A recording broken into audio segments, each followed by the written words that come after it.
Guess what, folks? Another episode for you here in episode 105. We have a special guest, Joseph Lavender from New Mexico. He is actually into Z scale. You heard that right. Z is in zebra scale. So he's going to talk to us about that and try to, I guess, wipe out some of the misconceptions about it and kind of inform you of what you can do with Z scale in limited space. So, as we always say, let's get the show on the tracks.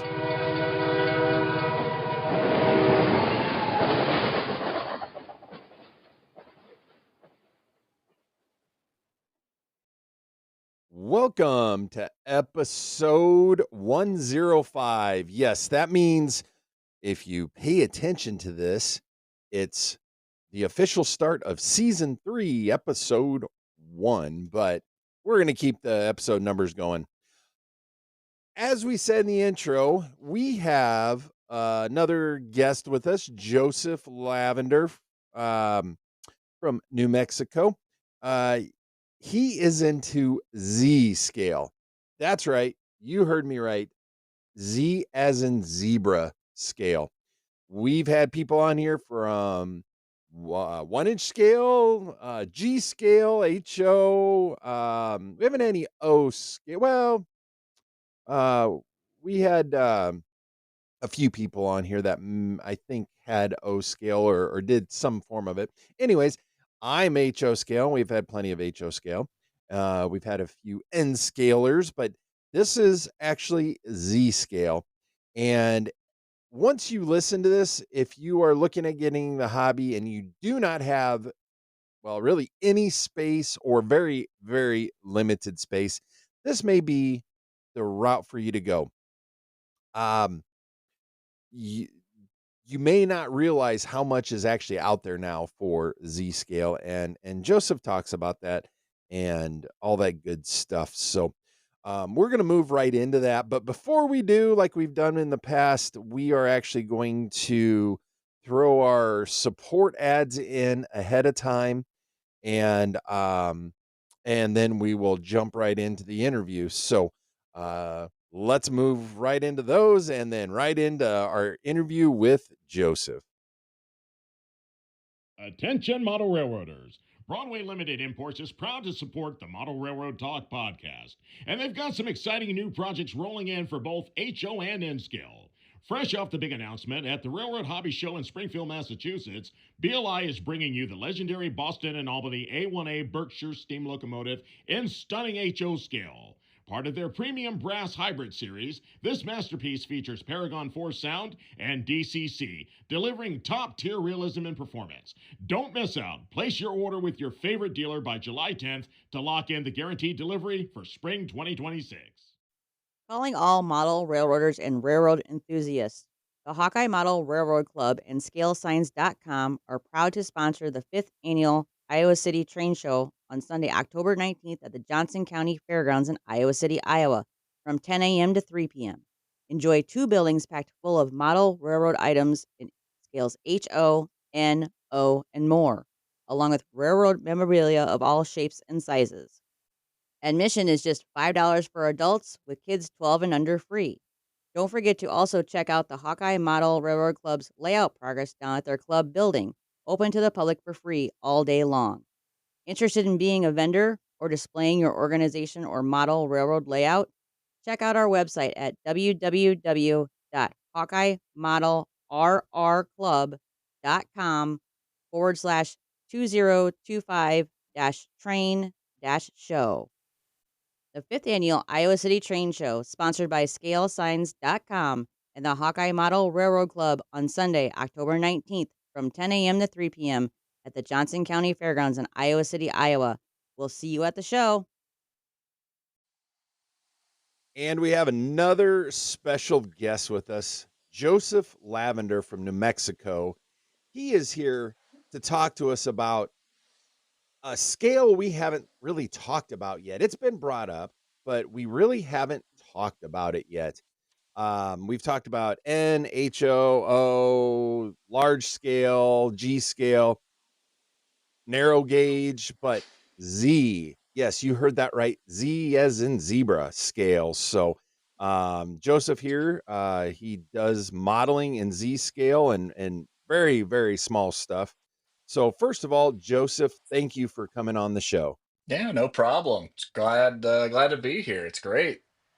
It's great to have you. Um, I'm Thanks. ex- I'm excited to hear I'm excited to hear some of this about Z scale and some of the smaller stuff you do. So, but before we get to that, how long have you been into model railroading or been a model railroader?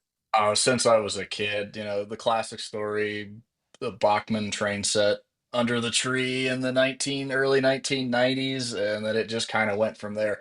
I think my parents probably regretted that decision because I went from 0 to 100 immediately Yeah. and probably drove them nuts all the way through when I left for college. I mean, it never stopped. I'm one of those few people that really didn't give it up after college or school and getting started in life, which I was, it could have headed that way, but I never lost it. It was just something I always wanted to keep a hold of, and I'm really glad I did because I think getting into model railroading in the early 1990s, late 80s, early 90s was kind of that golden age when all those classic model railroaders that are some of them are no longer with us, and it's those guys were in the print in the magazines, and the magazines were still 200 pages. It was so Yep. exciting all the time. Every month was like Christmas when, when those magazines would come. But I never gave it up. Even through college, I had a small little table-sized layout, and that's what got me into Z-scale. I had a studio. I was in college. I didn't have any room. Right. I had a small breakfast nook, and that was the space for the layout. There you go. Make do with what you have. Yeah, that's what I had to do. Yeah. So going back, kind of sidetracking here a little bit, but Yeah, you're talking about like from the big names, if you will, from the late '80s, early '90s. I even to this day go back because I know like Model Railroader, or I guess it's trains.com now. And yeah. then even on YouTube, I like going back because they're still out there. Some of the videos that were put out for like, I remember them when I grew up in Des Moines, Iowa, on Saturday mornings or Sunday mornings, there'd be like that half hour video, or they'd do like two half-hour segments. And, they had the old timers, Alan Keller Alan and Keller and Malcolm Furlow. I loved listening to Malcolm Furlow. It's really sad because I found out he lived in New Mexico and he lived maybe 20 minutes from me. oh, And I wow. started looking him up and found his obituary. And it Uh, was crushing. I mean, I know he'd gotten out of model railroading and become kind of a famous artist, or not kind of, he was a famous artist, when he passed. But I just wanted to get a hold of him and say, "Hey, neighbor, I loved your layouts. Those narrow gauge layouts. They were so whimsical. I mean, they weren't yeah, great operating layouts by any means, but they were just beautiful and inspiring." yeah, But in Alan Keller's series, and thankfully he's still with us. yeah, And it was kind of that Andy Sporandio era of model railroader that I kind of grew up in. mhm, yeah, yeah. It's just I enjoy going back and watching some of that stuff for the Yeah, those nostalgia. videos are great. Yeah.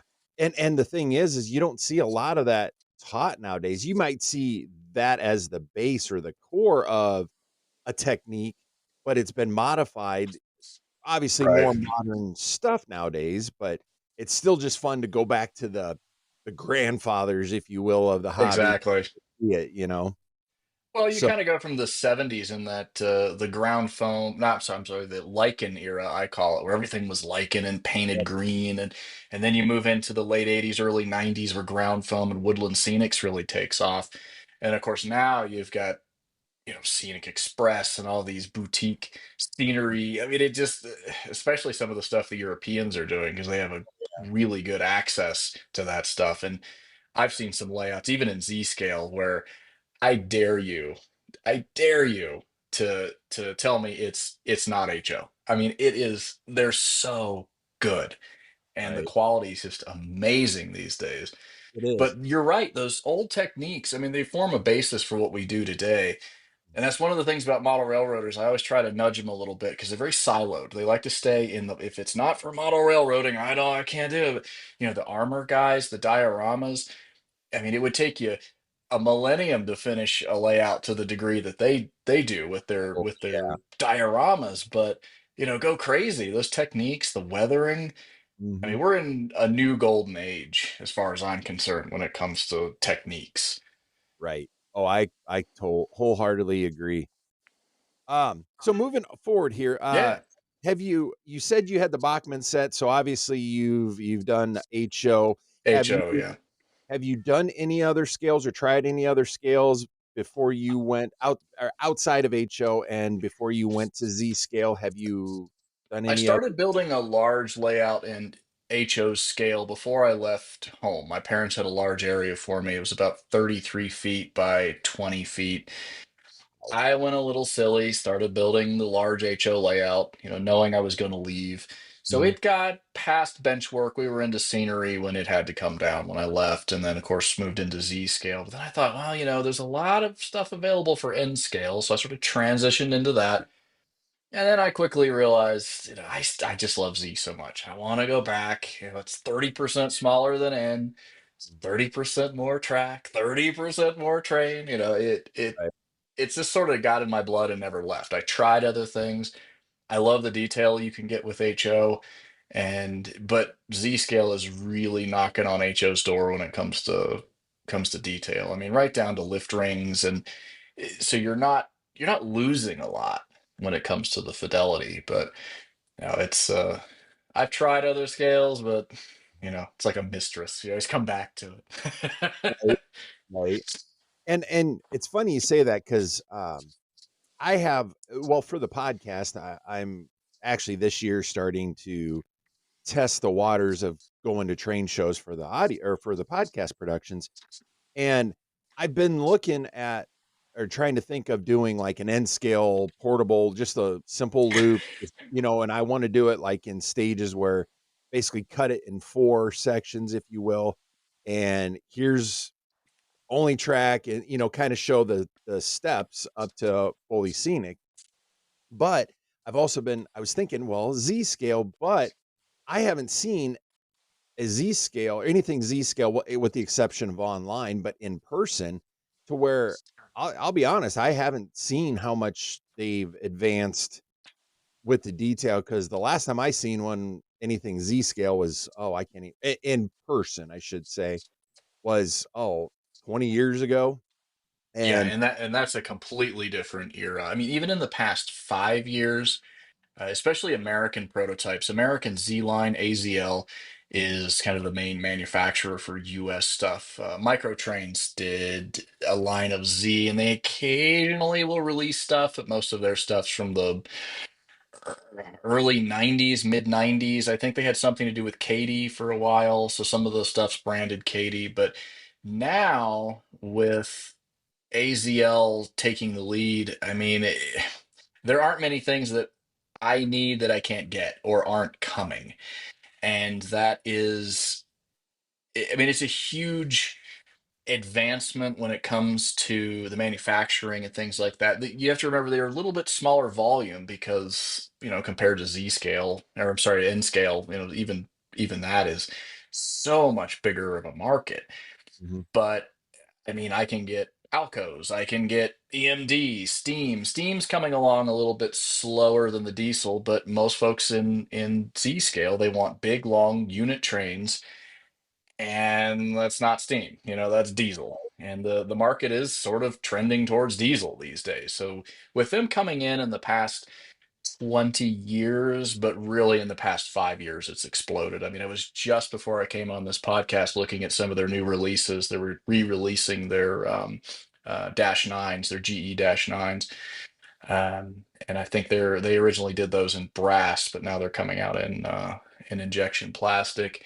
They just announced their NNW, the J Class 611, with matching passenger cars in brass, which is going to put me down for one. I'm an NNW fanatic, so I said, yeah, I must have this.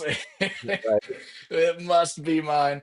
But I mean, I primarily model Santa Fe, and they have all of the Santa Fe name trains in Z scale. I mean, I have the El Capitan. I mean, those are the double decker Santa Fe high level passenger cars, and they've done them all. And they're all correct. It's not just generic cars. The diner has the correct trucks. I mean, the numbers are correct. They're very meticulous when it comes to detail and paint schemes. Wow. So it's exploded since you've seen it.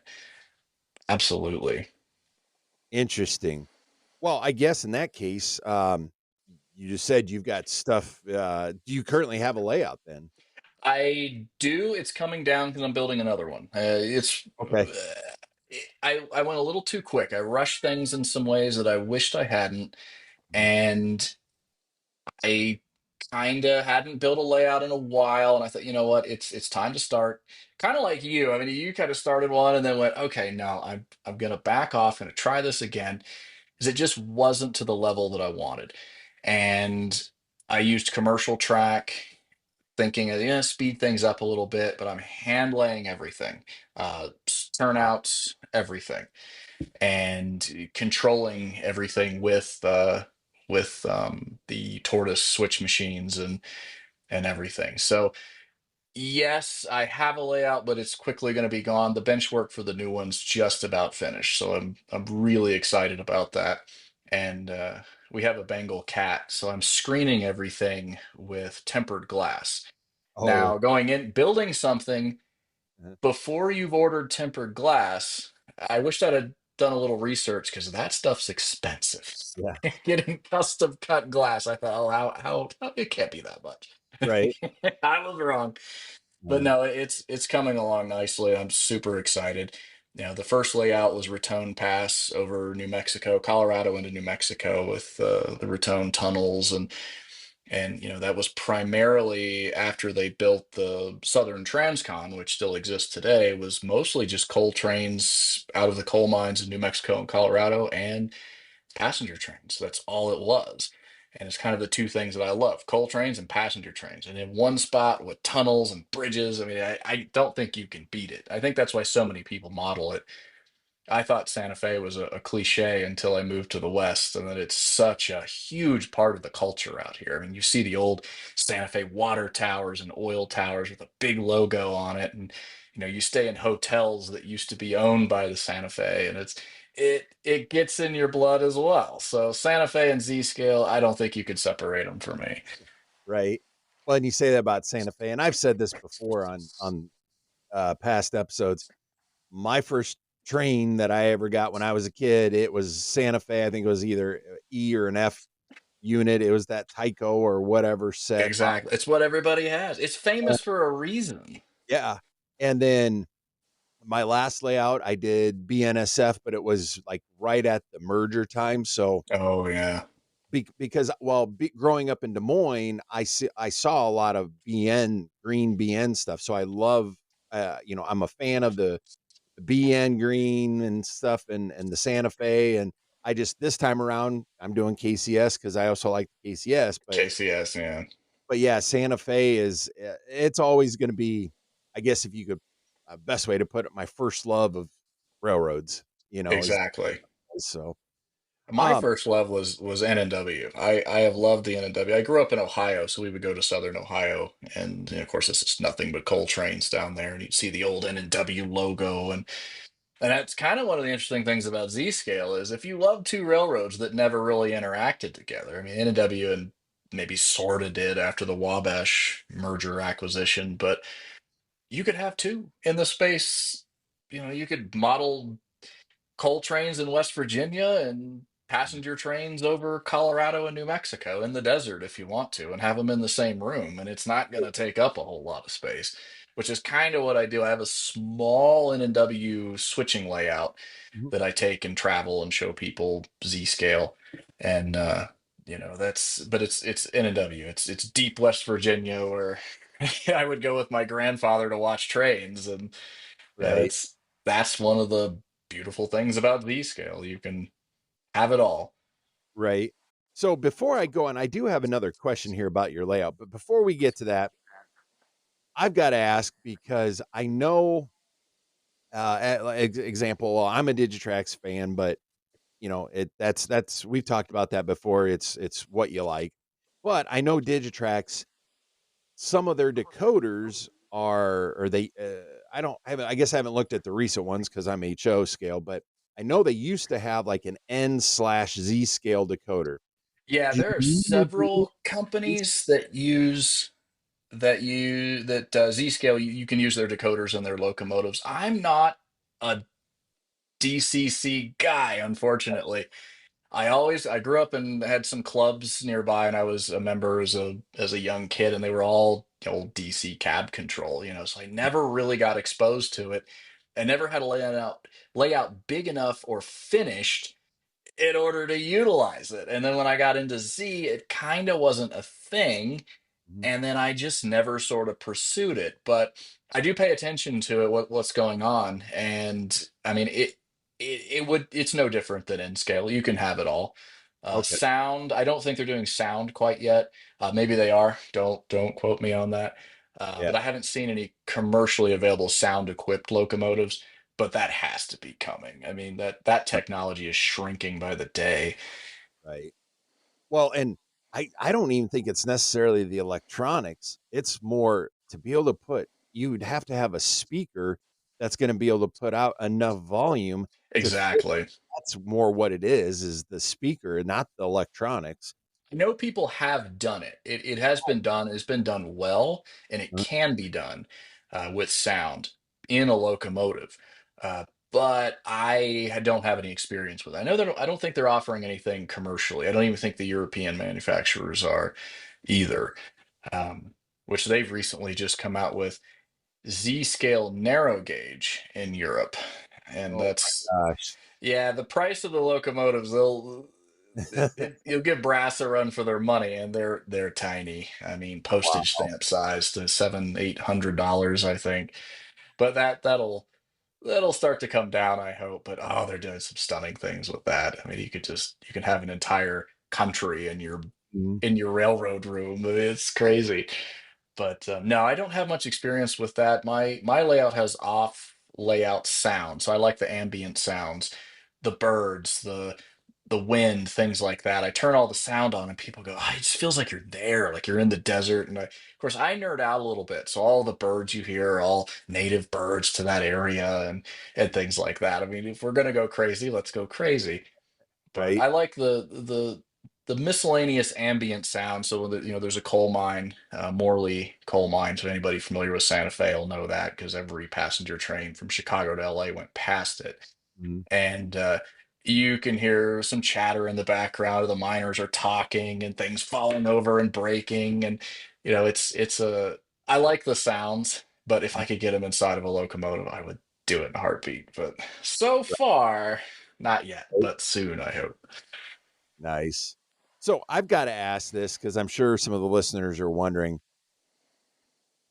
N scale, HO scale, as an example, my layout in HO scale is roughly 12 foot by 22 foot. Okay. Uh, then you have, double deck, and obviously we're on audio, but you can see through the video. Right. Um, you have people that do N scale, so that they'll have layouts this size and N scale. How big is your layout in Z scale? Like, Oh, or I should say the one you're taking down. so the one that's coming down currently. Mhm, So you got to remember, Z scale is roughly 70% smaller than HO. mhm, So if you take those same dimensions and you shrunk your layout by 70%, imagine how small it would be. right, So the current one that's coming down is about 3 feet across by about 5 feet total. And the one really? I'm currently building is actually slightly smaller. I do have room for an entire empire, but I just can't devote it. I too into too many different things to go completely in on one railroad. But yeah, no, this is going to be about 2.5 feet by about 4 feet, and it'll have switching and I mean, it's prototype to the Raton Pass area, Sure, and I'm able to get it all in there. I mean, I've got this kind of whimsical little name called Raton Past. It's gone now. I mean, it's still there, but the magic's long gone. It's just two Amtrak trains a day. right, It, but yeah, the layout itself, it's not big, and it doesn't have to be, and it gives you all the same. I mean, imagine that's 70% bigger. Multiply that by 0.70, and you get a bedroom size layout in HO. Or, they might not even fit in a bedroom. But with Z, you can do that. And it's Right. great for people who are space crunched these days. In an apartment, you can have a layout. There's no excuses anymore. Right. And And you can, I was going to oh, say, you can model whatever you want too. If you want to model New Haven in 1950 with Alcos, you can do that. Or EMD or Steam or whatever you want. It's all there. nice. Yeah. That's where I'm sitting here thinking, I'm listening to you, but I'm also thinking, man, okay, if you're saying reduce mine 70%, and when I got back into this, as I've stated on the podcast several times, I was thinking about getting into N scale, coming back into it because I'm like, and I'm looking here, and there are times I'm like, I wonder what I could have done if I would have went N scale. Now saying that, thinking about Z scale, I'm just What like, could you have done? oh, Imagine that space with I Z can't scale. imagine what I could have done. It's a little hyperbole, but you could model. I mean, you could almost model an entire division, if not a district, and have it fairly. I mean, there'd be a lot of compression, of course, but Right. you could get there. I mean, you could make it believable. There's that gentleman in Canada who has the huge layout that's across the grain belt. He has that wonderful YouTube channel. But I look at his stuff and he's an N scale, and I'm like, just another 30% smaller. You could have even bigger scenery and just Right. go crazy with it. Right. But another point on Z scale, though, is even though it is smaller, you wind up not saving a whole lot in money. So the price is not directly proportionate to the size, which Mhm. sometimes is a little hard for people to swallow. But you have to remember that this is much smaller volume because it's a percentage of the N scale market, let alone HO. But Right. you get the detail, and you can have what you want, Mhm. but you can't go into it thinking, well, I'm going to save 70% because it's smaller. It doesn't really work. I mean, it's model railroading. They're going to get you either way. So, Yeah. but but with AZL, the quality is amazing, and I don't mind paying the prices for it because when they come out of the box, I go, oh, that's worth it. That is worth it. Oh, that's cool. Well, and that's the thing too. Even with N scaled HOs, N scale as far as prices are knocking on the door of for the same locomotive or same rail car from N scale to HO. N scale's knocking on the back door of HO Exactly. price. So I guess N scale. Yeah, you're absolutely right. If it is cheaper than N, not by much, it's probably I would imagine Z scale and just a little bit I've looked up. It's right around the same price as It's N scale. comparable to N scale. It's just when you see the size difference, people automatically equate smaller with cheaper, but the quality is there and it's worth the price. I mean, you look at it and you go, okay, I get it. If you take a magnifying glass and look at some of the detail on these cars and the printing on the paintwork, I mean, they do such a nice job. And I'm not associated with them at all. I'm just a Mhm. fan. I'm just glad they do stuff. I mean, Right. and they Sure. release new products twice a month. We get a whole new raft of products every month. New road names, new cars, new they got new locomotives coming out and new paint schemes. I mean, it's like Christmas every other week, Sure. and I'm in for it. I love it. Now I got no, I got something else I want to ask there. Yep. Uh, so like, N scale, they have what is it for the couplers? They have the what are they Rapido style or whatever they call, and then you can get like the micro scale or I think it's micro scale knuckle couplers or whatever. Do they have knuckle couplers in Z scale Oh or yeah, yeah, yeah, yeah. No, no, no. It's not like the old Markland Rapido style couplers. You don't I don't think they've done that since the 90s in Z scale. You would actually be hard pressed if you had that equipment. You'd have to have some sort of transition car made or make something like that yourself because they just use the Z scale knuckle couplers. I mean, they're okay? slightly out of scale but I mean, so is HO and N, of Right. course. But I do switching in Z scale. I don't have a problem with it. If you can switch in N scale, you can switch in Z scale. It's the same. I mean, the cars are just, like I said, 30% smaller, but just be a little more careful. And but no, anything you can do in N, you can do in Z, is what I Sure. tell people. It's just yeah, and the couplers are yeah. There's no funky couplers, and because I have some Markland Z scale with Mhm. the weird European repeato. Because I mean they use the Lincoln pin stuff over there with the buffers and they crank it all down. So basically, there's no slack in their trains, so they Mhm. can't really replicate that in anything but the large scales. And I have their couplers, and I've tried to do some switching with their cars. That's impossible. So Oh, what the knuckle couplers that they use are in Z scale are great. AZL has their own line, and mhm. they're compatible with everything. And with their big unit trains, I mean, they're tight, and it looks amazing seeing a 100 car Right. Z scale train, and they're not pogoing back and forth, or Mhm. it looks real, and you're like, wow. I mean, you can have an entire train. You don't have to compress anything in Z. Sure. Sure. All right. So, let's move on to what, in your opinion, are some of the challenges of Z scale? Besides Mm. obviously the small size, is there anything that really stands out to you that maybe if somebody's looking at coming into Z scale, you would say, "Hey, I'm not trying to scare you away, but these are some things you wanna think about."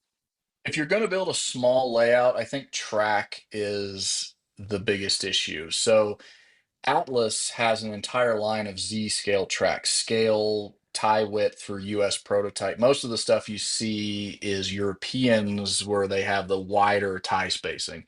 Mhm, Americans, we have really tight wood ties. And so AZL, I'm sorry, Atlas offers a whole line of flex track, number six turnouts, and crossovers. I think there's a 45-degree diamond they offer. mhm, But beyond that, you have to get into hand laying, and that's in fast tracks up in Canada. They have all the jigs and everything for Z. They even do even the Z scale narrow gauge stuff. I saw they had, which is fantastic. But for I think probably the person coming into Z scale, they're going to be limited initially on track, and that's what I tell people. If you're designing a fancy layout with lots of things that can't be replicated with a number six switch and a 45-degree crossover, you're going to have a tough time. mhm, And I believe their track is code 55. I'm handling code 40, which a lot of N scalers use anyway. But mhm, getting code 40 rail right now, it seems to be a big problem. I don't know if there's a bottleneck somewhere, and it looked like code 55 in some places was even out of stock. So I don't know what's going on track with track. I mean, maybe we're going back to those dark days of about what 7, 8 years ago where you couldn't get anything again, and then the 2020 pandemic hit and you couldn't get track again. And so I don't know if we're back there or not, but track right, I would say would probably be the first thing that people would run into. mhm, Second thing would probably be the availability of structures. That's coming along. There are a lot of manufacturers out there. Shapeways was great before they went under, but there's a lot of scratch building still in Z scale if you want to model a very specific prototype like I do. mhm. Okay. Alright, well, that seems reasonable if a Yeah, person looking at coming into,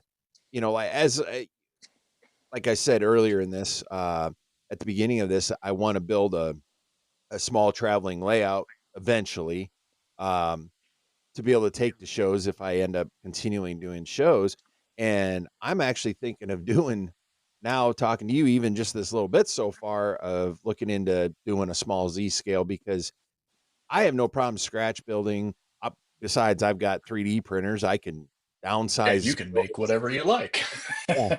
Um and I have no problems, hand laying track or using flex track and stuff like that, so now, on the flex track, like HO and N scale, it comes in 36-inch lengths, is that the same with the flex track for Z scale, or is it 24? 24 inches off the top of my head, I think is what it is. I'm sure it's 24 inches for a piece of Z scale flex track, which is uh, I don't know how it breaks down percentage wise, but 3 feet of HO and 2 feet of Z is that's Probably a big chunk.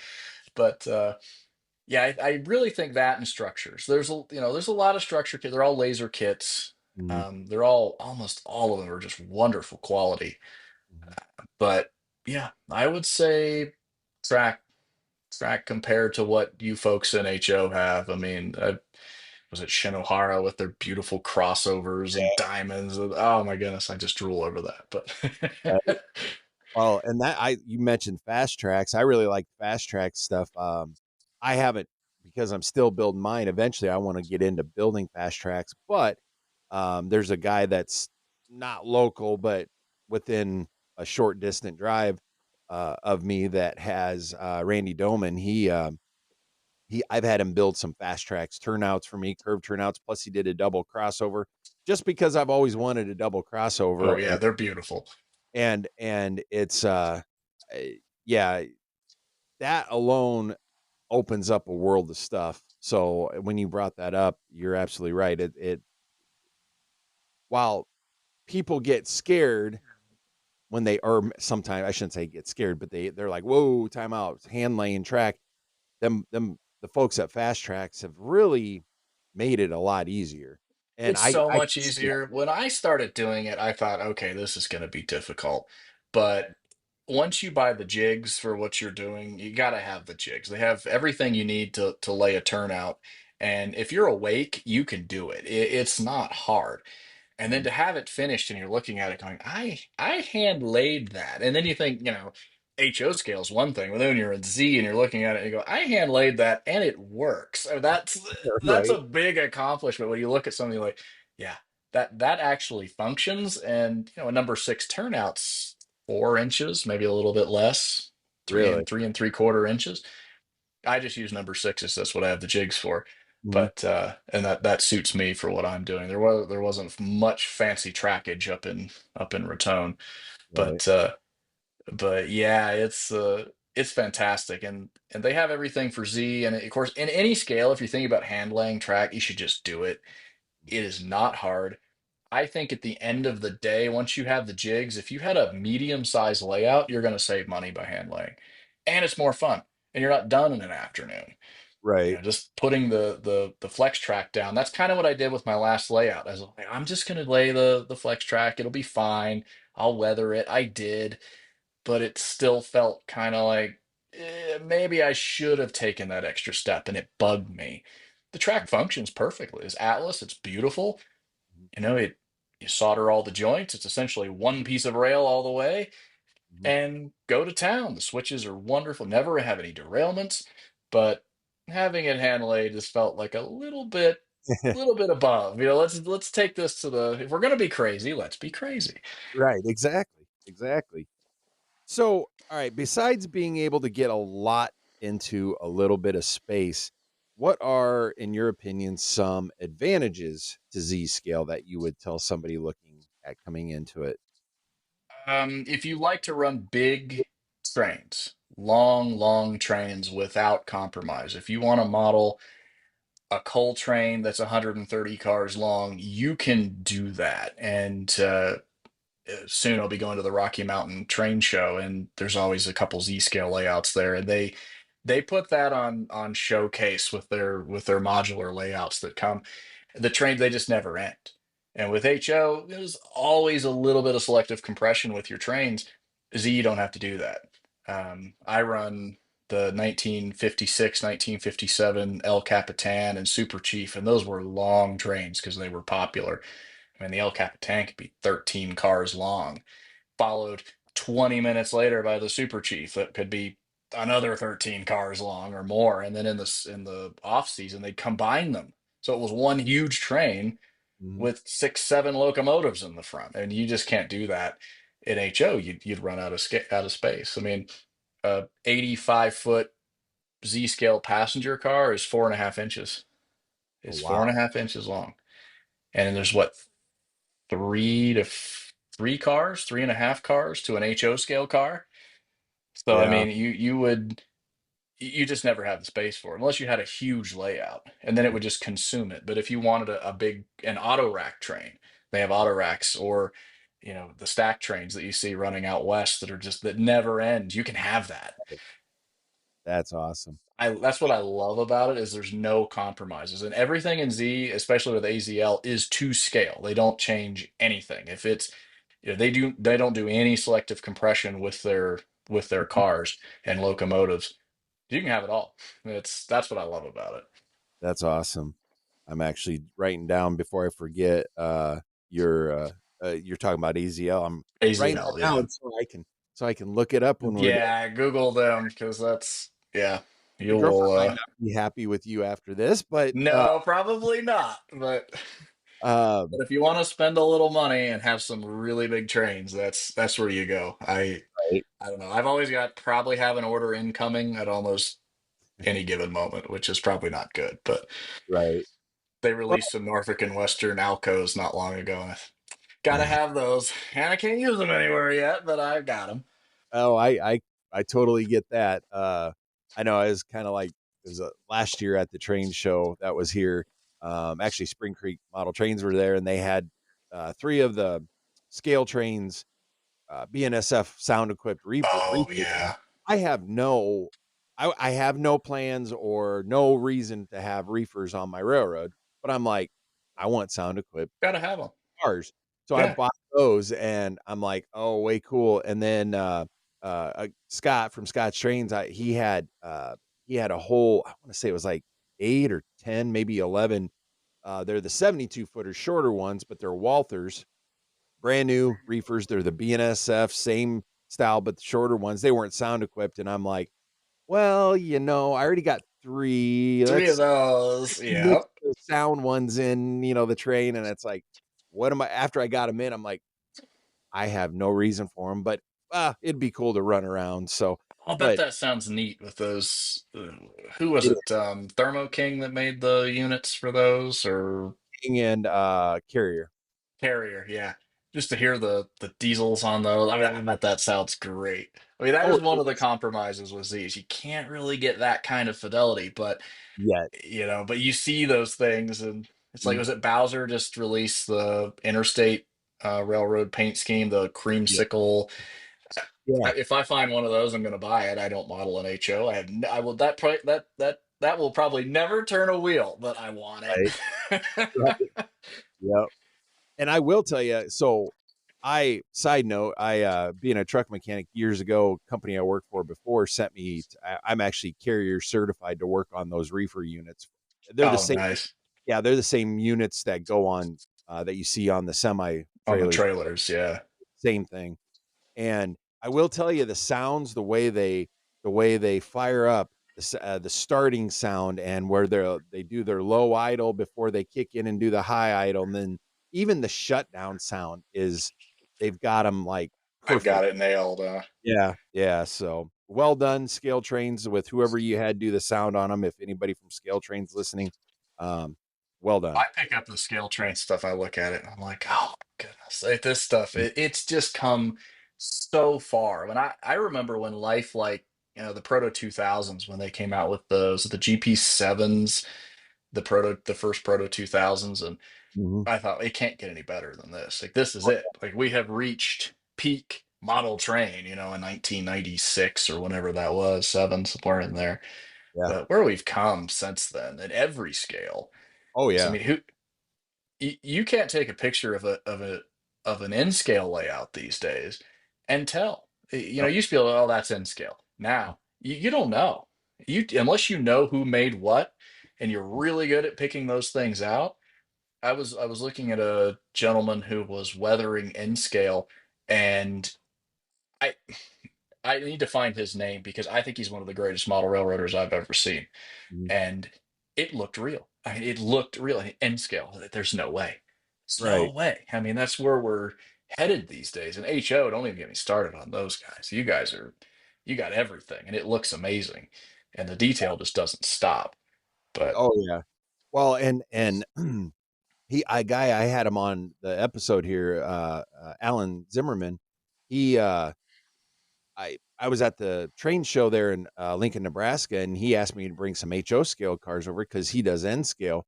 And the cars he did for me is just, when I got them back from him, I'm like, I showed people, and some of the rust spots, when you touch it, you reach up to touch it, thinking, okay, I'm gonna feel rust there, rust, yeah. and it's not. It's just he did such an excellent job, and he does that same kind of detail in N scale.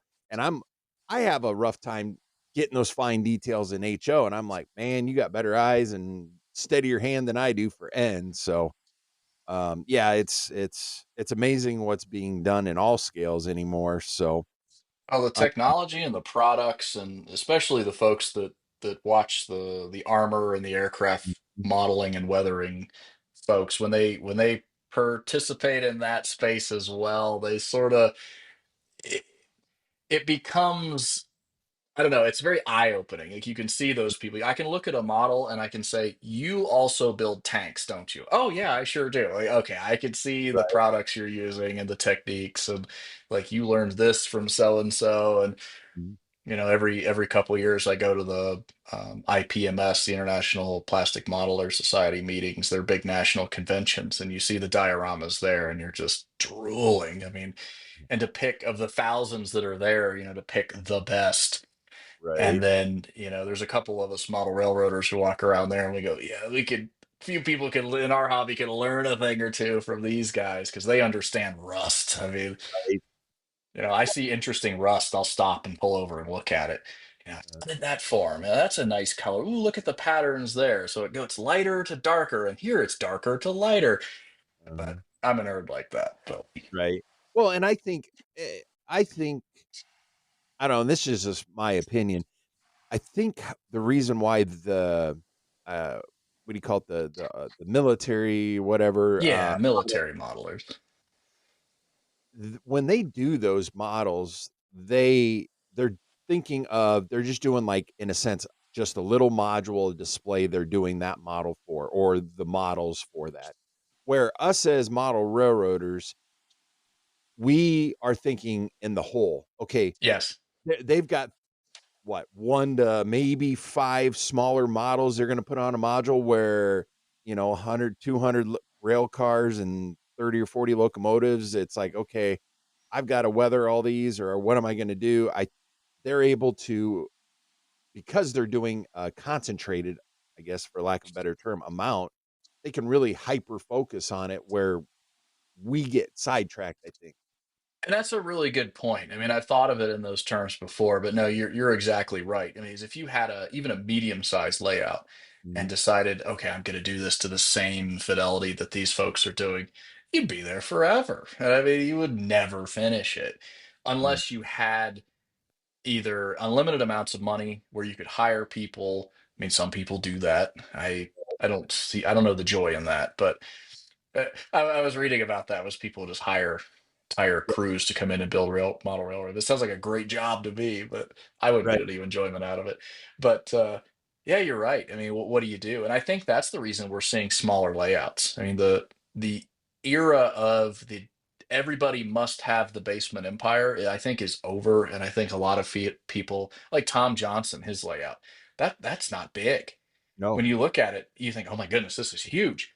But then Mhm. when you see a diagram of it, or photos of the room, you're like, I mean, that's attainable. Like, you can see how he did it because it's not very big and it's simple. And I Mhm. think that's a trap that a lot of people fall into is they just bite off way more than they can chew. They want that detail, but they're going to be 150 before they finish it. And Right. you know, that's sad. I hate seeing an unfinished layout. Like there's nothing sadder to me.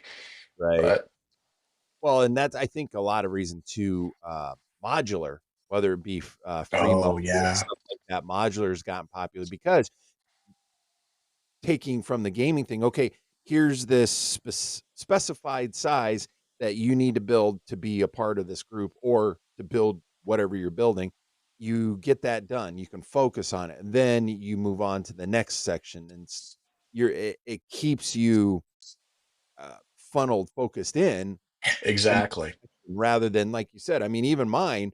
I mean, mine's not large by any means, but on the flip side, it's like there's times I come down here and I'm like, gosh, I've been working on this thing 2 years now, and I mean, yeah, it's where it's at now, but I've got so much more to do, Exactly. You know, and but like you said, model railroaders think in the whole. I mean, you're modeling an entire chunk of territory.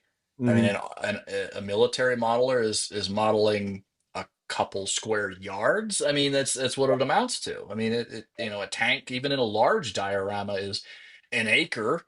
that you're, I Right, mean, we're modeling miles and miles of stuff. And ship modelers, I mean, they've got it even better. They're just eight, right. 900 feet by 100 feet. You know, it's not hard. But the uh the whole of it, and it depends on the size of layout you want to build too. And I've had that issue over the years where I think to myself, I can do that. I can build this basement empire, but will I get bored with it? You know, that's my biggest fear. And I love so many different things with railroading. You Mhm. know, I'm into narrow gauge. Like I'm thinking about narrow gauge. Oh, wouldn't that be beautiful to have an HON3 Empire? And but then the next thing I see a Santa Fe passenger train in a Facebook post or something, and then I'm back onto that again. I mean, can I devote, can I pick one thing and just stick with it? Some people can, and I envy those people enormously. I want to be them. I want to be you. I mean, I want Kansas City Southern. That's all I can. I must model this area, but for me, I can't get that far. It's a bridge too far for me. Well, mine's not all KCS, believe me. I've got some other roads on here but it's my railroad. Like I tell everybody on this podcast, it's my railroad. I'll run what I want, but I know Exactly, but exactly. you can bring it together believably. You can take somebody down there and go, this is KCS, this is BN, here's some Santa Fe, here's what Union Pacific, whatever. It all works together. But when you have multiple interests like me, like I can't blend NNW, ATSF, and Rio Grande narrow gauge. It would just be insane. I mean, I would love it, but it would be dumb. And then I would look at it and go, well, that doesn't work. And then that would bother me. So they Sure. have to be separate. But Right, but you've got a whole theme going on there, and it all works together as one unit. And right. that I envy that so much, where you can be like, this train's going to Argentine, this train's going to Columbus, Ohio. It all makes sense. It all makes sense. And you can operate it. And operation is something I was into for a while and sort of got out of. So there aren't that many large layouts near me to do that. I would love to be able to do it, but no, I envy you guys so much. I Yeah, really do. it's fun. It's fun. Oh, it's so So much fun. I have seen some of your work. You've sent me pictures. Amazing stuff. I was in awe, especially some of the stuff you sent me that's sitting next to a coin and whatnot. I Oh, just the scratch built steam Yeah, locomotives and yeah, yeah, and that's it was one of those things where I looked at it and, okay, here's a locomotive and the coin, and it wasn't I had to figure out my brain had to process the size of the coin before I really could appreciate the size of the locomotive. So, my question to you is, are there any special tools that you use that maybe us in the larger scales wouldn't need or use? Is there something any special tools that you have found or made or use? well, I'm going to cheat a little bit when I answer this question because I also build model ships. Yep. That's probably my first love. Mhm. I build very, very small miniature model ships from scratch. And there's a lot of tools that translate from that. So I have an entire studio devoted just to that. It's just ships, no Sure. trains. It's sealed, it's compartmentalized. um, so yes and no. A lot of people, the first thing they say to me is, my hands aren't steady enough. Well, nobody's hands are steady enough to do this kind of detailed work. I mean, imagine building a model ship, but it's watchmaking tools, and that's what I do. But Mhm. in order to stabilize your hands, they make all kinds of different products that can stabilize your hands. Yeah. The folks that do miniature figure painting, if Mhm. you look at their YouTube channels, they have a metal stand and they put their hand on it and grab it along with the paintbrush, Yep. and it makes their hands rock steady. And I don't see model railroaders ever using those and painting details on structures or cars or weathering. I mean, Mhm. I don't know how I could function without doing that. And that's like the biggest thing I hear. My hands aren't steady, my hands shake. Everybody's hands shake to some degree. Even if your hands shake a lot, you just get a stabilizing tool, and it looks like it's a big heavy weight. It looks like an old one of those half round paper paper holders for your desk. And Okay. then there's a metal rod that comes out and you can adjust the angle and you just grab it with your paintbrush or grab it with whatever tool you're using, tweezers, and then it becomes natural, and you can work on a project and your hands are rock steady because you're holding on to this big chunk of metal, and it just Sure. stabilizes everything. And eventually it kind of becomes part of your muscle memory where it's almost awkward not to have it. Mhm. And if you want an example of it, find some videos on YouTube of figure painters who are doing small figures with the eyes, and that's where they get into this stuff. I also have different tools that I've made over the years. I have a glue applicator for super glue. Mhm. It's essentially a big handle with a little spring and a tiny little needle on it. And the needle's flexible. So if my hand moves, the spring will compensate for that and I won't break anything. So if I'm gluing a small part to something that's kind of big and awkward and your hand moves a little bit, and you snap something, that won't happen. The spring will take that up. Oh, Um, I think probably the easiest way to find one of those without being silly like me and making one is an airbrush cleaner. They make a needle that goes into the tip of the airbrush to clean out paint, and those are almost always on a spring, and yeah. those are perfect for applying glue. And they're stainless steel, and it's super glue, so you just melt it off or however you want to do it. I think I've had this one for years. I mean, probably 5 6 years. But some of these tools they're kind of no-brainers when you think about it. Like they're great for any scale. It's just when you're in other aspects of the hobby you come across these things. I found the hand stabilizers from the figure painters. I saw a guy using it and I'm like, that's genius. I need one of these. $30 later, my hands Right. don't shake. I mean, you'll never have that problem again. So Right. there's a solution to every single problem, I think. And and I guess another example I'd throw out there to model railroaders that they David Pop. I don't know if you've Mm, ever watched any of his videos or anything from yeah. Model Railroader. I mean, great modeler. I know he does figure painting or, whatever they call that, figurine painting, Hmm. but and not to cut him down, but, like, I've watched, like, I really enjoyed, on trains.com where he was doing the Olympia project where the big Oh yeah, yeah, yeah. narrow gauge O scale, and watching him and it's none of my business, but watching him, he obviously has some sort of condition or just real shaky hands and some of the stuff he was doing, but yet he paints figures. So obviously somebody like him with his issues, he's still able to paint some of these amazing models and figures. So based on what you just said about like the stand or whatever, if somebody like David Pop can do amazing work with his I hate to say condition or issues, but, his shakiness. Yeah, you're absolutely right. There's no excuse. There's ways. I There's know I ways to compensate. I mean, if you have a disability, the hobby is definitely for you. There are folks. I mean, you can go on YouTube and look at folks just like Pop or Mhm. any of these figure painters with a condition, and the sky's the limit for them. There shouldn't be any excuses, and I feel bad for people who feel excluded like that, like Right. they can't participate because my hand shake. I could never do that. I don't have the patience. I don't have any patience. I'm the least patient person you'll ever meet, but I have perseverance because a lot of it's once I start a project, I have to see it through to the end. I can't just abandon it. And I don't have any ship projects going on right now because the layout is first and foremost. Because if I get sidetracked, then the layout's going to become just another one of those things that, I have to get it finished and it's going to feel terrible. But no, I don't think anything should limit anybody anymore. I mean, there's a way around it.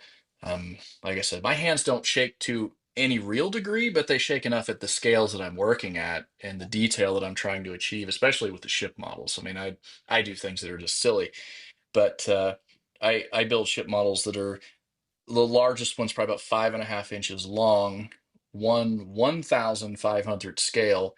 And if there are windows in the ship, I will build the interior behind them. Now Real. you can't see that, but I know it's there, and I'll Right. photograph it to prove it, but Yeah. it's there. And right down to the charts on the table. Now I have some serious magnification to do that. I Yeah. can't do that with the naked eye. I could a little bit when I was younger, but I'm wearing glasses right now as it is. Right. But some very thick magnification and some very good lighting. But at that scale, even just your heartbeat causes your hands to move in a way that you can't control. Mhm. And there's ways around it. You just stabilize yourself. Right. Watchmakers, tools that watchmakers use, they can be pricey, especially the desk that they use. But a watchmaker's desk sits high, and it's great for the model railroader because they can then put their hands on it and stabilize with their palms. And if you Mhm. watch any videos on how watches are made, that's where I got a lot of inspiration for my tools. Is their hands, no matter what they do, they're going to shake, Mhm. and just breathing is too much for them. But they have ways and posture where you can stabilize your hands no matter what. I mean, these days a lot of watchmakers are a lot younger, but there was a time when they were older folks. It's a generational sort of craft, and those guys, I mean, they were in their 70s and 80s, and their hands would shake because they were getting old, and but they were still able to do it and work on watches that cost $100,000 and not even bat an eye. So Right. no, I don't think there's any way, anybody should exclude themselves because they feel they have a condition that limits them. I mean, there's ways around that. Right. Well, and I even had to, because I want to say it was 6, 7. That was probably about 8, 7 months ago. I found out that I have severe carpal tunnel, and it's from Oh yeah. stuff. And most of the time, everything's perfectly fine. But I'll have those times, if especially if I'm doing a lot of, like, have to have my hand in, let's say, a dash of a truck twisted the wrong way, and I'm trying to, and those days like that, I come home, and I mean, it's more pain, but I notice after, in a sense, the pain's gone, I have a day or 2 where it's tough to do finer stuff. But I think this kind of goes along the same concept. Is I'll actually take, like, my fist and set it on my desk, and I'll kind of wrap my hand around, my last 3 fingers around, and, like you were talking about ball, and Yeah, use that and you're basically some just doing support. that on your own. And Yeah, but yeah, but yeah, now yeah, no. maybe not. When I get older, that may not work, but I mean, for now, it seems to help. Um, and you're at, and even doing putting fine detail, because I'm doing, I did firecracker antennas on my Oh locomotives, yeah. and I 3D printed. I mean, they are, They're well, tiny. Even in HO, they're tiny. and I'll do the same thing. I'll set with my tweezers, but I just still, I can't imagine doing fine detail on that small stuff. And I've seen your website. So before, I've said this before. So tell everybody what your website is. It's just my name, narcissistically, josephlavender.com. If you Okay. want to see the ship models, that's Yeah. exclusively for the ships. Nothing's for sale. I rarely sell anything unless it's maybe a museum commission or something like that. Miniature models are a little bit of a niche hobby as it is. Nobody really does it, Mhm. and each model can take up to a year, 18 months to build.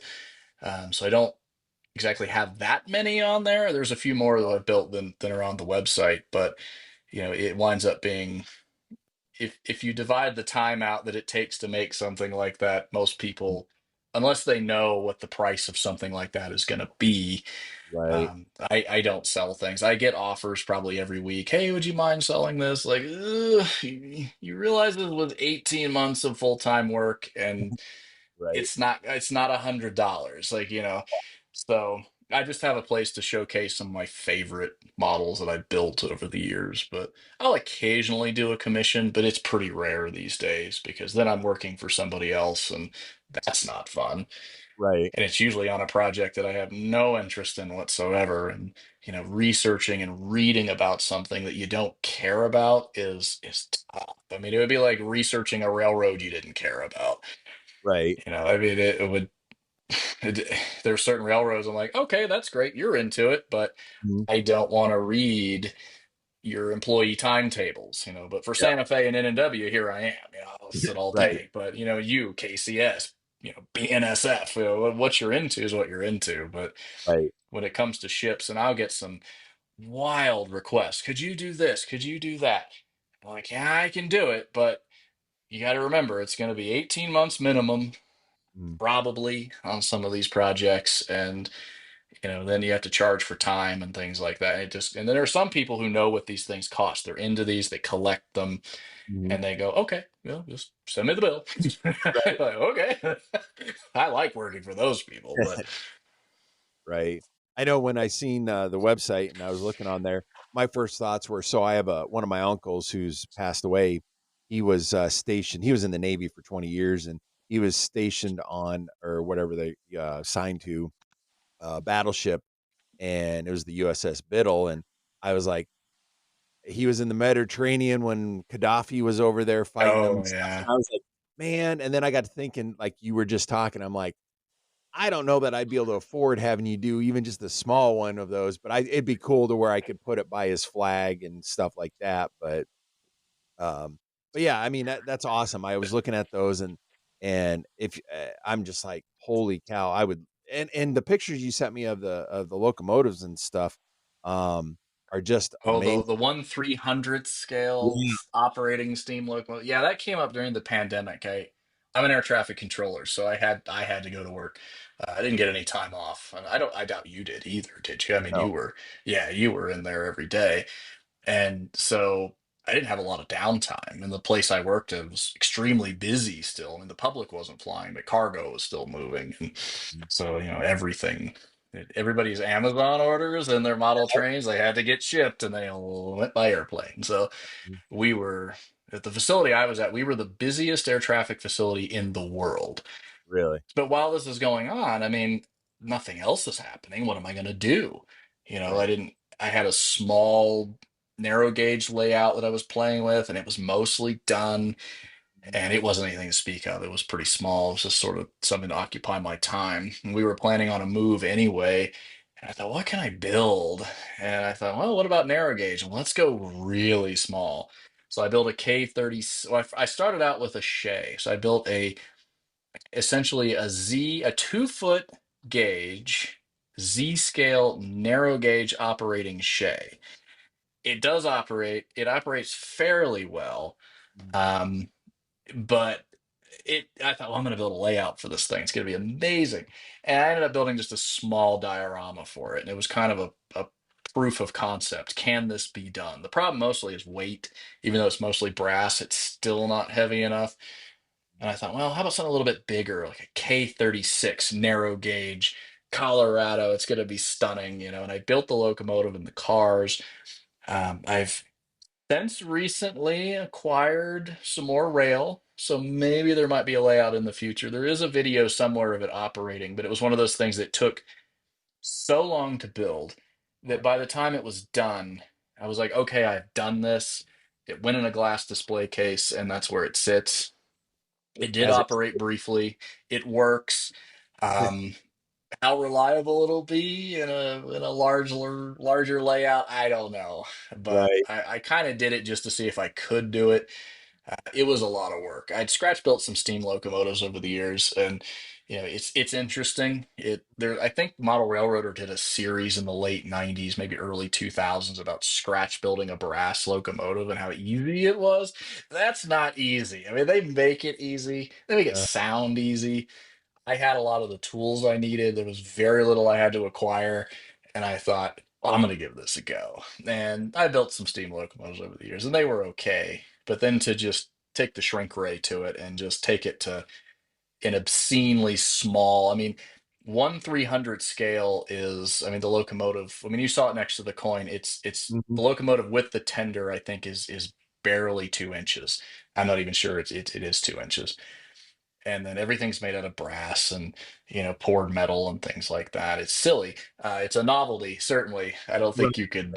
You there's no switching with this. I mean, it's That's you breathe on it and it falls over. But that's barely even big. You couldn't even make a keychain out of that. That's so no, small. it would be smaller than a keychain. I mean that's what it would be. I mean, you could put a keychain on it, put your keys on it, and it would look proportionate. It is tiny.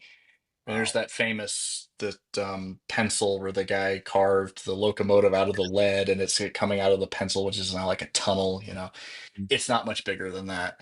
Wow. It was silly. I mean, I Yeah. basically disassembled some some T gauge locomotives and took the motors out of them and then kind of rewired everything so it ran a little bit slower. And there's some compromises, but it does work and it works fairly reliably for what I've run. But Nice. but the rail came in last summer, and I thought to myself, I need to build a little display layout. I mean, it wouldn't be a couple inches, Right. 6 by 6. I mean, that's all it would be to run around in a little circle. But someday that it is here, I do have the materials. But I Right. modeled the entire train. I ended up doing a small diorama of a famous bridge up here in New Mexico, where the Santa Fe, I'm sorry, the Rio Grande narrow gauge came down from Colorado to Santa Fe. It was about as far south as it ever went. They pulled the rail up in 41 right before the war started. And then, of course, the nuclear bomb program in Los Alamos takes off, and they go, "Oh, darn! I wish we hadn't pulled the tracks up because now we're gonna." They were shipping the narrow gauge, the DNRGW narrow gauge was shipping uranium for the project, and they could have shipped it right to Los Alamos if they'd just waited 6 months to pull the rails up. But there's a famous bridge here, and I built a brass model of that to display the train on. That's as far as it ever got. But Sure. I do love my little tiny 1/300 scale. That 3 millimeters between the rails. Wow. Yeah, That would be the equivalent of 3 HO scale feet, if I yeah, remember correctly. So, wow. Amazing. Great stuff. yeah. It's silly. I mean, there's no practical point to it. I just love trains, and I like little things. Like the smaller, if I could do 1/500, I would. I mean, I think that would be a little too much, but I don't Right. think I could accept any sort of motor or anything like that. But I did cheat a little bit, so everything's powered. But with that scale, the issue you run across with every model railroad is a little bit of dirt on the track, and you've got a problem. So it does operate off the power off the rails. I think it runs at 4 volts is what I've set it up to run. But I did build some box cars with motors in them to go along the train to keep everything moving. So I had to cheat there a little bit. It's not 100% locomotive driven. There's a little cheating, but you Sure. can't tell. So Oh, like the motors in the rail cars are just weight, right? They're exactly. loads, A little ballast. Yeah. Yeah, yeah. Yep. All right, great stuff. Any other final thoughts that you'd like to talk about Z scale? I guess if you're interested, there's lots of resources out there, tons of forums, 3 or 4 good forums. Pretty much answer every question you'd ever have. I love going back and rereading old threads and looking at some of the big layouts that are on there for inspiration. But AZL's website is great for American prototypes. You just type in American Z line or AZL Z scale, and you'll find all their dealers and everything they've got to offer, all the new releases, and they've got a great website. I believe you can even buy from their website direct. I do sometimes. Sometimes I buy from the dealers. Depends on if I have to bundle things with other orders, and because they just sell their products. But there's a great magazine, Z Track magazine. Um, it's working on a project right now for them that I'm going to submit. I hope if they're listening, I really would like the cover. I think that would be nice, but Right. maybe. So there's a great magazine that comes out every month. I'm sorry, every quarter that's devoted to Z scale. And if some folks are interested in the European stuff, there's a German and English magazine. So they publish it in German and in English called Trainini. So it's just train then INI. And if you want to see some stunning stuff, the Europeans are Z scale is much more popular in Europe, and they've got things over there just make you cry. You look at their layouts and you're like, oh my goodness, like what what am I looking at? This is Right. stunning. But yeah, I don't get too much into the European stuff. I have some of their equipment, but I've never modeled a European, just a small switching layout I made one time. But yeah, there's lots of resources out there. Occasionally, some articles of Zscale will show up in Model Railroader and everything. And I'm hoping in the coming years that people are going to discover Zscale and go, you know what? There's a lot to this, and I can have most of what I want right now, and there's still more coming. Sure. Every 2 weeks, there's new releases. I mean, like I said, I've purchased things I don't need just 'cause I'm like, oh wow, I've got to have this, you know. And, oh, that's chassis system SD60. I need that. You know, But I I think that's must more of have a it. model railroader thing because I do the same. Yeah, that is. But there's almost every era that you would want in Z scale. There's some limited steam. There are some brass steam engines Mhm. in Z. They're none are in production right now except for the J class, which will be coming out this spring, maybe early summer. I'm not sure when it's shipping, but Steam's limited. There's currently one really good US prototype AZL makes. They make a Mikado, which everybody had a Mikado, except of course for the N&W, which Right. doesn't help me. Yeah. But Steam is coming. I believe they're releasing in plastic the Southern Pacific Daylight 4449. I believe that's coming sometime this year. I'm not sure what the release schedule is. So Steam's slowly coming. So if you want to model the 20s through the 50s, it is becoming more possible every day. But 50s diesel and on, they've got you covered. Modern stuff, cars. I mean, I was looking through their cars the other day, some of their freight cars, and there were things I didn't even realize they made. I mean, Oh, entire unit trains of stacked, trailers, and they even do road railers. I mean, who's seen one of those? And those died off 10 years ago, maybe. yeah. But I mean, road railer trains are so cool. I mean, you only need one locomotive for those. They're so light, Yeah. but they have them, and that's I'm not. I feel like a paid spokesman for AZL, but I'm not. I just like their stuff. But they're the only game in town, but they do a really nice job. And Nice. there's nothing with their products where you go, oh, well, that's kind of a subpar effort. Like every effort is better than the last one. The SD60s just came out. They've got Alco products that are coming out. I never really liked Alco when I was younger. I thought, ooh, they're all dirty and they're always broken. But now I'm like, oh no, that's cool. Like we get a rusty old Alco pulling something. If it's even rustier, the better. But I'm constantly telling them, you need to release Alco Centuries, and they're like, well, nobody wants those. I'm like, I want those. Like, that's Yeah. all that matters. What I want. Right. But Right. no, I think if you have an interest in anything after the 50s and beyond in diesel, Mhm. you could model any railroad in Z scale. You'll find something. There will be locomotives for you. There'll be cars for you. I mean, I'm modeling Raton Pass in Z scale, which is a very specific place, and Mhm. I can do it with all the correct cars and locomotives in the correct paint schemes and the correct numbers. Oh, It's wow. not I'm not limited, and that's a pretty niche thing to model. KCS, they have KCS equipment. They have BNSF. I mean, it sells Right. out quick, but because everybody wants BNSF, but Union Pacific. They have all of the Union Pacific name trains, Southern Pacific, so you can model the 50s with the end of the passenger trains. Amtrak, whatever you want to model with them. Mhm. Huh. And it's I'll but have to yeah, I highly recommend it if you want to save some space and run some long trains. C-scale's where it's at. There you go. Well, I'm definitely gonna look into it just out of my own curiosity. So, um, well, Joseph, I wanna thank you for coming on the show. It's been Oh, thanks for great. having me. It's been a lot of fun. I love talking trains, so Yeah. any Yeah, chance I get. it's great to have you on, and the info is great, and we'll definitely have to have you back on here and talk some more and maybe give us some updates on your, modeling. Yeah, well, excellent. I certainly will. Anytime you want to have me back, I'll be free. I'll make time. So wonderful. Alright. Thanks for having me.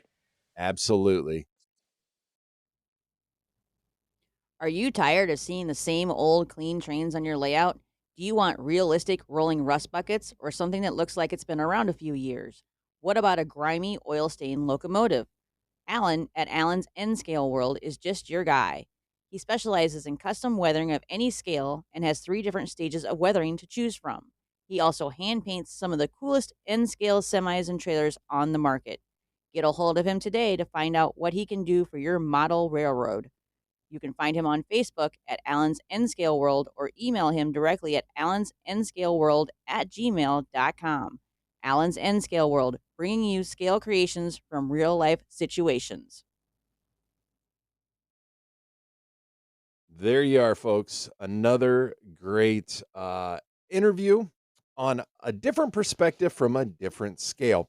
And like I've stated, I have seen some of his work. He has sent me pictures. I've went to his website, and not only does he do model railroading, but he does model shipbuilding. And the ships that he makes, and as you heard in the interview, the detail and everything that he puts in at that scale is absolutely amazing. So I encourage you to check him out on his website, um, that he stated, and that's in the uh, link below or in the description below. Um, really don't have a lot to say. I want to thank everybody that did enter in the Broadway Limited giveaway. Hoping to do something like that here in the future. That would be really, really cool. Don't forget, April 19th, Iowa City, Iowa, as you heard in the commercial, is the Iowa City Train Show put on by uh, Hawkeye Model Railroad Club, and yours truly will be there with a table. It'll be our first actual show that we're going to set up and have a booth at. So if you're in the area, swing on by, say hi, all that good stuff. We are continuing to try to upgrade our website and stuff like that. So, a new thing that we did add to our website is if you know somebody that you think would be interested or have something to gain by coming on to the podcast, by all means, have them reach out to us. But on the website now, we have your story tab. And all you simply do is go there. We're changing our format a little bit for bringing guests on just to help more or less organize it. But you go to the your story, it's a simple form, fill out. We will receive that. Once we have reviewed it and everything, we'll get in contact with you, have a little talk about it, and then from there, I now have an online calendar that I use. I actually, thanks to Ray Arnott for telling me that, and I really appreciate that. So Ray, if you ever listen to this episode, I appreciate it, and I'm taking his advice on some of that stuff. So, um, but anyways, then we will basically move to that. I'll send out a link, and if in a sense you qualify to come on, and we will. Get something scheduled. So, by all means, check us out there, modelrailroadtalk.com, or you can email us, modelrailroadtalk@gmail.com. Check us out on YouTube. We need to do a YouTube video. I know I'm by the time this comes out, I'll have already done a YouTube video, but I was trying to do one every 2 weeks, and it's just been so busy with guests that, well, they kind of went by the wayside a little bit. So, um, as always, I try to put out the best content for you. I don't want to just haphazardly throw some content out there and have it not be good. So, um, I want to thank all up to this point, all of our guests, especially from season 1 and season 2. And with this being the first one of season 3, thank you to Joseph for coming on the show. And I want to thank you, the listener, um, our friends, for listening. And whether you're new or you've been with me since the beginning, thank you, thank you, thank you. I plan on keeping on moving on. But in the meantime, yeah, till the next episode, like we always say, keep your train on the tracks.